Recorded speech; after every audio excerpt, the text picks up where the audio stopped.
오늘은 시작하기 전에 큰 인사 한번 드리고 가겠습니다. 지난번에 불쌍한 어린 소녀를 돕자는 부탁을 드렸습니다. 많은 분들이 적지 않는 금액으로 후원을 해주셨습니다. 저는 우리나라 죽지 않았다라는 감동을 받았습니다.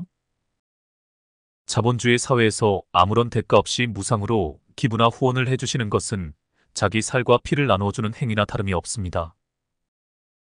예수님도 말씀하셨습니다. 친구를 위해 목숨을 바친다면 이보다 더 고귀한 행위는 없다고 하셨습니다. 나 아닌 타자를 위해 나를 내어줄 수 있는 마음과 행동이 이 세상을 바꿀 수 있는 유일한 희망이라고 생각합니다. 미국의 유명한 리서치 기관이 하나 있습니다. 이 기관에서 전 세계 주요 국가를 대상으로 매년 조사하는 유명한 설문이 하나가 있습니다. 각국의 초등학생들을 무작위로 추출하여 이런 질문을 던집니다. 나라에 전쟁이 일어나면 어떻게 하겠느냐는 질문을 던집니다. 초등학생들이 크게 두 가지로 대답한다고 합니다. 총 들고 나가서 싸우겠다고 하는 대답이 첫 번째이고 해외로 도피를 한다가 두 번째라고 합니다. 첫 번째 대답과 두 번째 대답의 비율을 보고 그 나라의 미래를 전망한다고 합니다. 그런데 너무나 안타깝게도 최근에 우리나라의 초등학생들 대답이 처음으로 두 번째 대답의 비율이 더 많아졌다고 합니다. 이게 별거 아닌 것 같아도 상당히 중요한 지표입니다. 단순한 애국심을 이야기하는 것이 아닙니다. 우리나라 국민 전체의 의식을 대변하는 지표이기 때문입니다. 에리히 프롬이란 철학자는 사랑에 대해 이렇게 정의합니다. 아무 이유 없이 아낌없이 주고 싶은 마음. 어머니의 마음이라 정의할 수 있습니다. 어떤 나라이든 그 나라 전체 국민들의 집단무의식이라는 것이 존재합니다. 우리나라 전체 국민의 집단무의식에 대해 생각해 보시길 바랍니다. 어떤 느낌이 드시나요? 뭔지 모르지만 안 좋은 느낌이 듭니다. 하지만 언론에서 부정적인 측면만 강조해서 그렇습니다. 그래야 뉴스거리가 되기 때문입니다. 우리 국민들 내면에 잠재해 있는 진리에 대한 사랑, 인간에 대한 사랑, 정의에 대한 사랑, 나라에 대한 사랑, 동족에 대한 사랑, 생명에 대한 사랑 등등 아낌없이 주고픈 어머니의 마음을 저는 많이 느끼고 있습니다. 다시 한번 감사한 마음 전해드리겠습니다.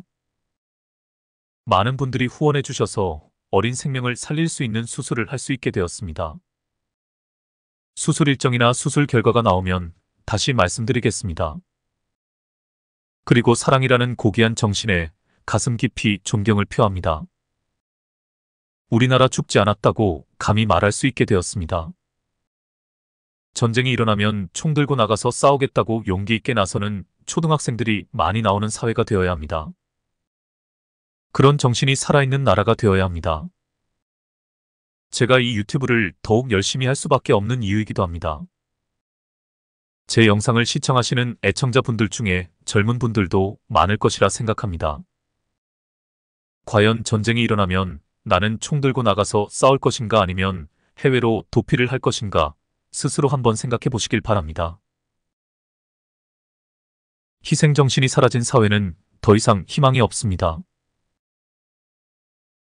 부디 우리나라가 그런 나라가 되지 않기를 바랍니다.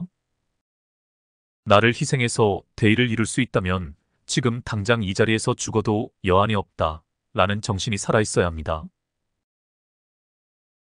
이 정신이 지금까지 우리나라를 지켜온 것입니다.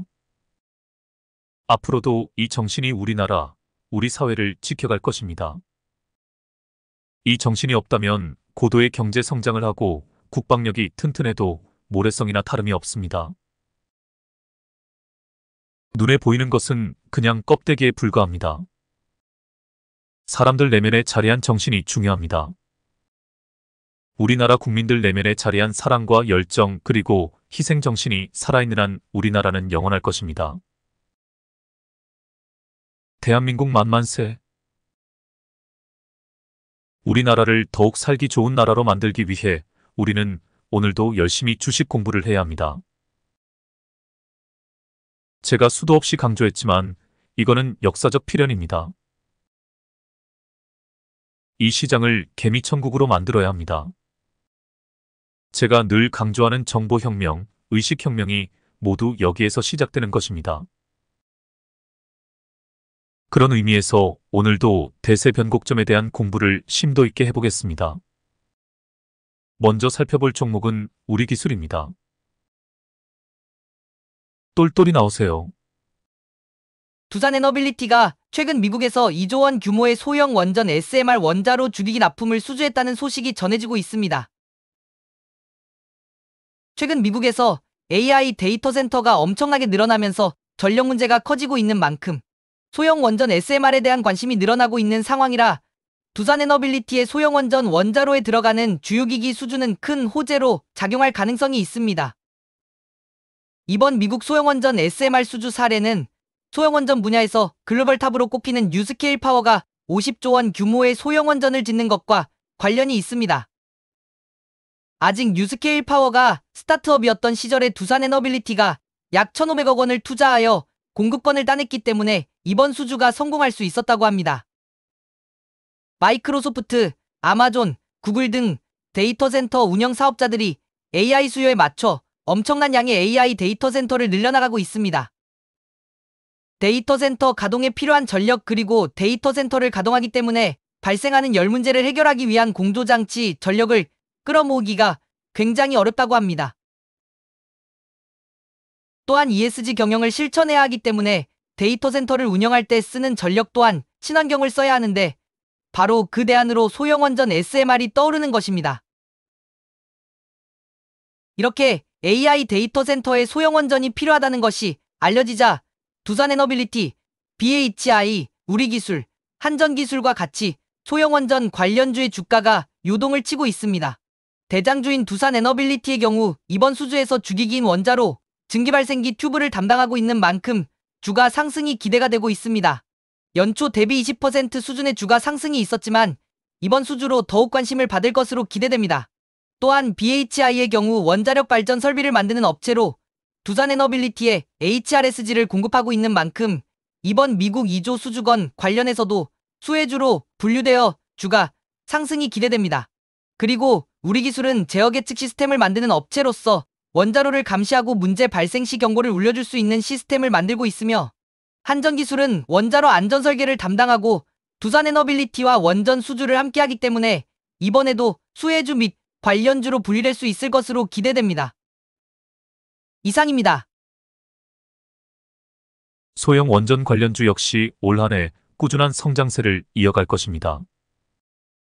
관련주들을 공부해 두시고 관심 종목에 등록하여 눌림에서 타점을 잡는 연습을 단주로 해보시길 바랍니다. 특히나 이와 관련된 뉴스나 이슈가 터질 때 주가가 어떤 반응을 보이는지 공부해 보시면 좋을 것 같습니다. 우리기술에 관한 자료도 좀 더 찾아보았습니다.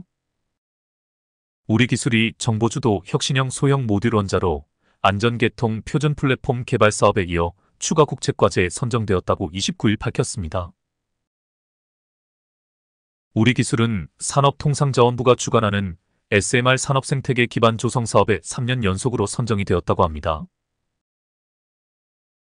국책과업을 수행하는 기업은 그 자체만으로도 그 기업이 가진 기술력을 인정할 수 있습니다.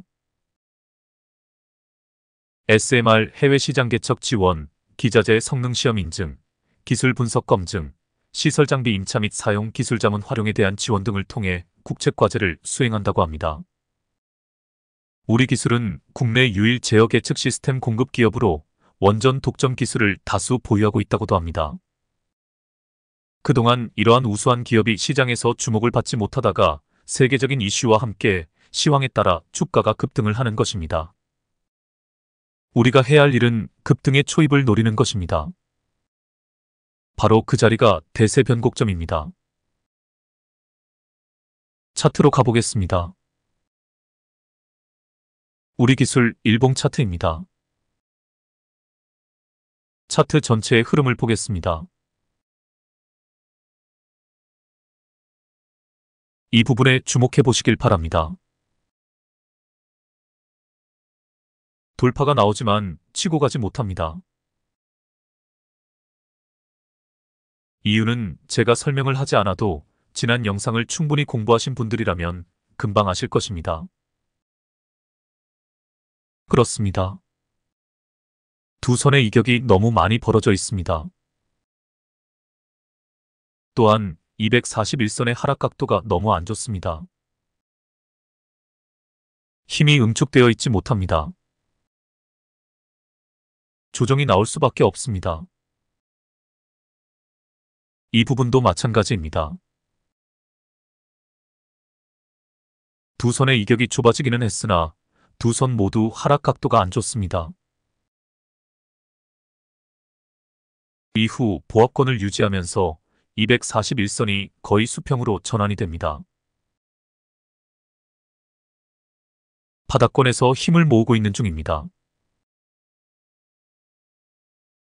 그리고 바로 그것이 보입니다.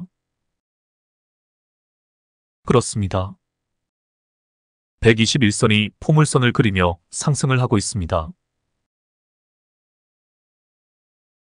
이 부분에 주목을 해보시길 바랍니다. 241선이 수평 상태이며 121선이 미세하게 상승 중입니다. 하지만 두 가지 조건 중에서 한 가지 조건이 미흡합니다. 그렇습니다.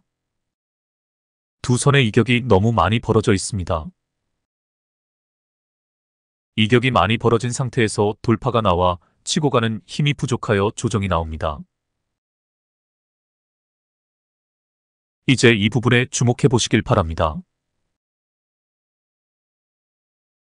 두 선의 이격이 좁아지면서 121선이 우상향하는 자리입니다. 대세 변곡점입니다. 집문서, 땅문서, 친구한테 구라쳐서 빌린 돈, 금붙이 팔아서 모은 돈. 이제 대세 변곡점이 어떤 자리인지 확실하게 인식하셨으리라 생각됩니다. 이 부분을 조금 확대해서 보겠습니다. 이 차트를 보고 있으니 관찰이 주식 투자에서 얼마나 중요한지를 다시 한번 깨닫게 됩니다. 앞 구간에서 241선 돌파가 나왔을 때 벌써 감을 잡아야 합니다.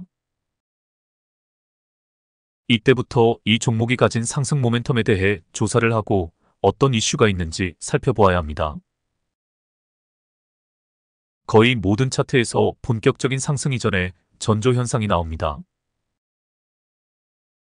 세력들의 매물 테스트이든 거래량 급증이든 전조 현상이 나오기 마련입니다. 이때부터 관찰이 들어가야 합니다. 이 차트에서도 잠잠하던 주가가 앞에서 두 번이나 꿈틀거리기 시작했습니다. 두 번째 꿈틀거림에서 주가가 조정을 받고 반등할 때 매의 눈으로 관찰을 했어야 했습니다. 이 시점에서 분명 121선과 241선의 이격이 좁아지고 있는 것이 보입니다.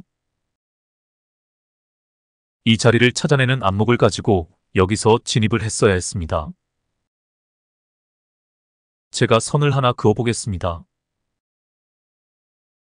보조지표들에 주목해 보시길 바랍니다.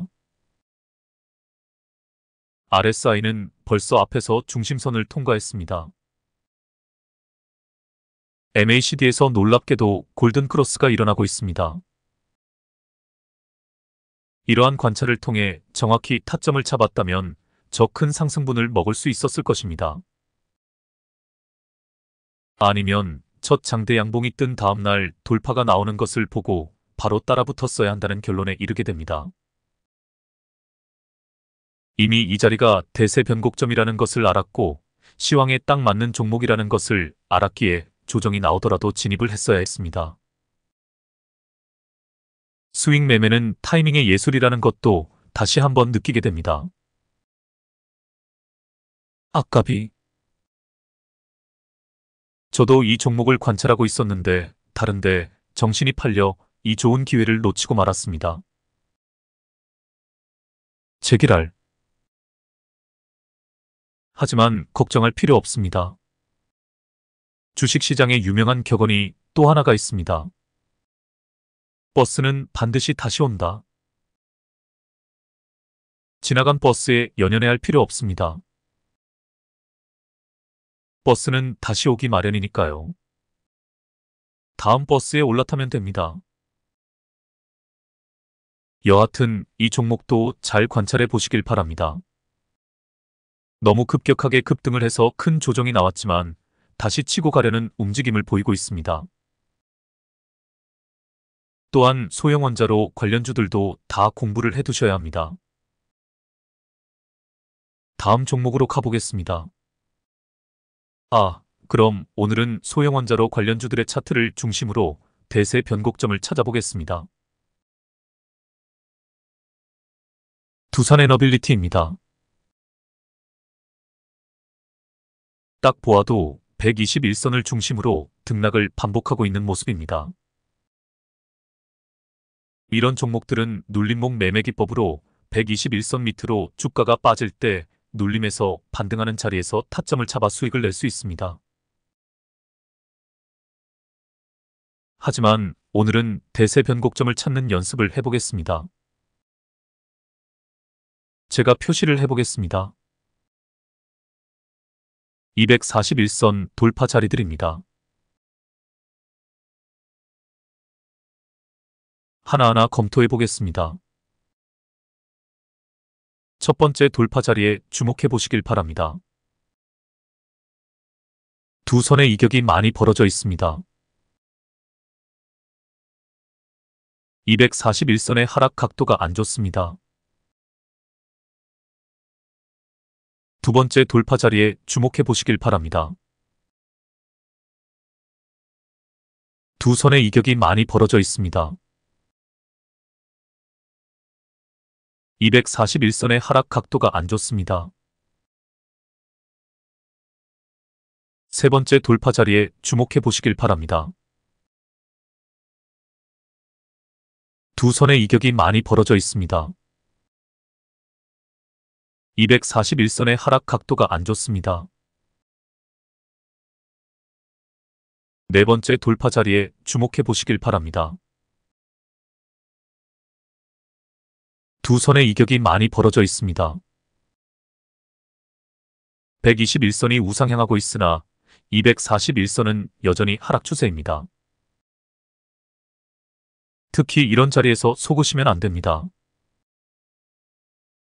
241선이 거의 수평의 상태에서 121선이 포물선을 그리며 241선 밑에서 치고 올라와야 대세 변곡점이 성립이 됩니다.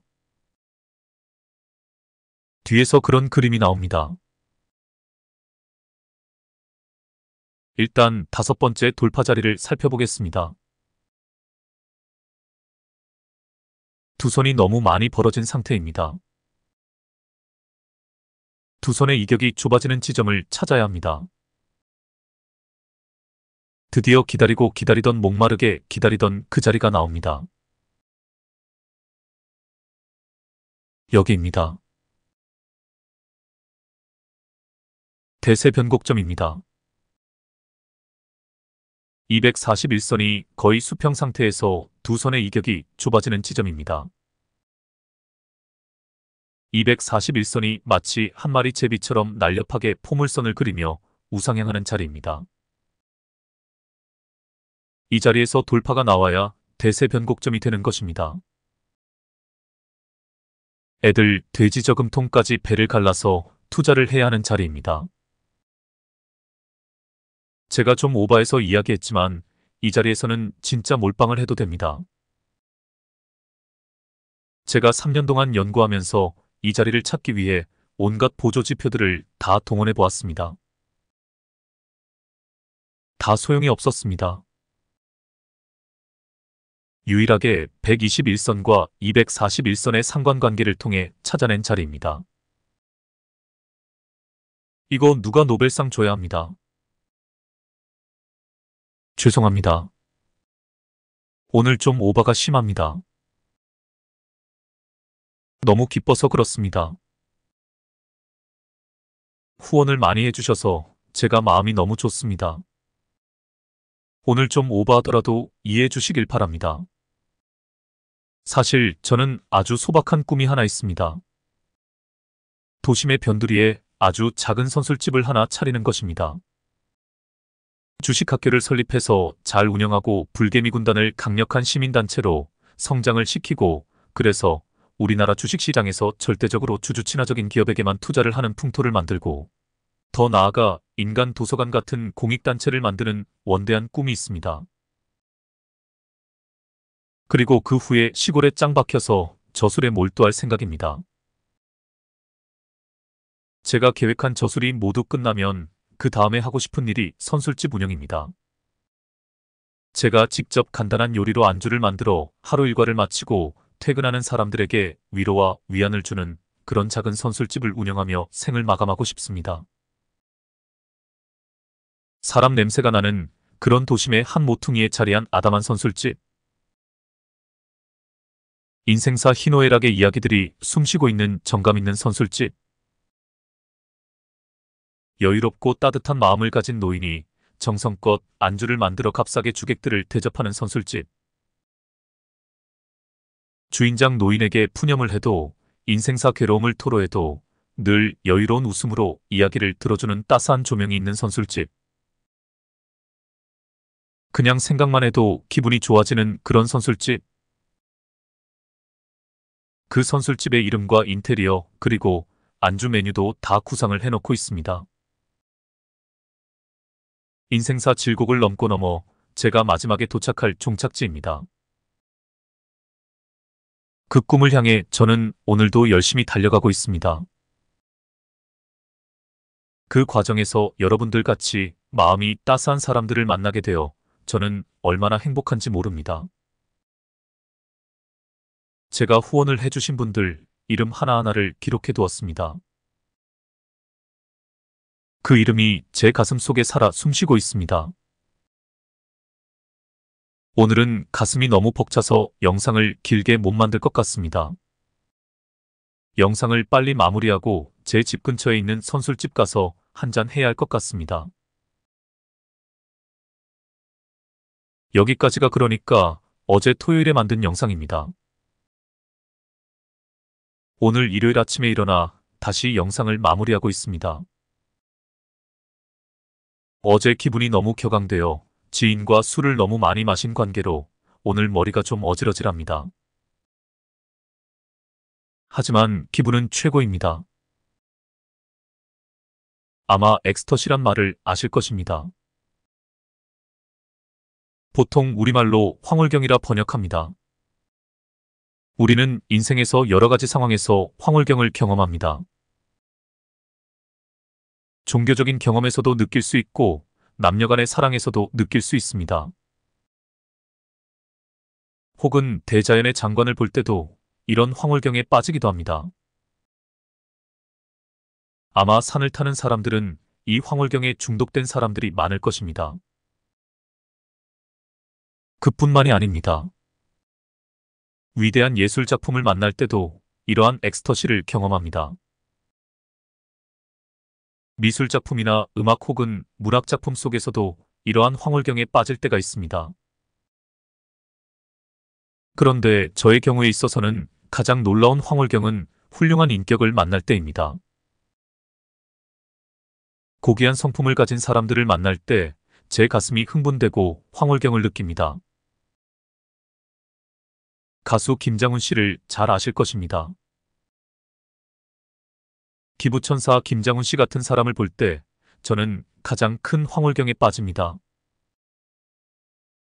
총각 엄마 김태훈 씨 영상을 보고 있으면 기분이 황홀해집니다.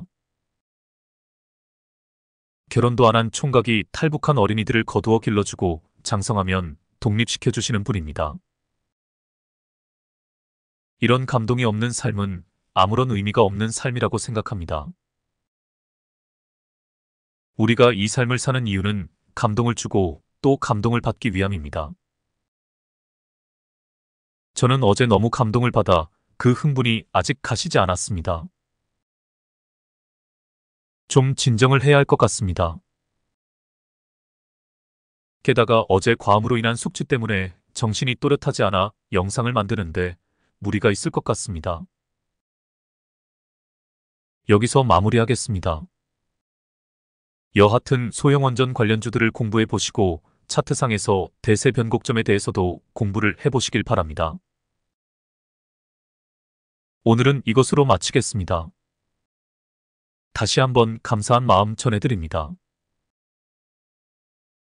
그럼 다음에 뵙겠습니다. 행복한 주말이 되시길 바랍니다.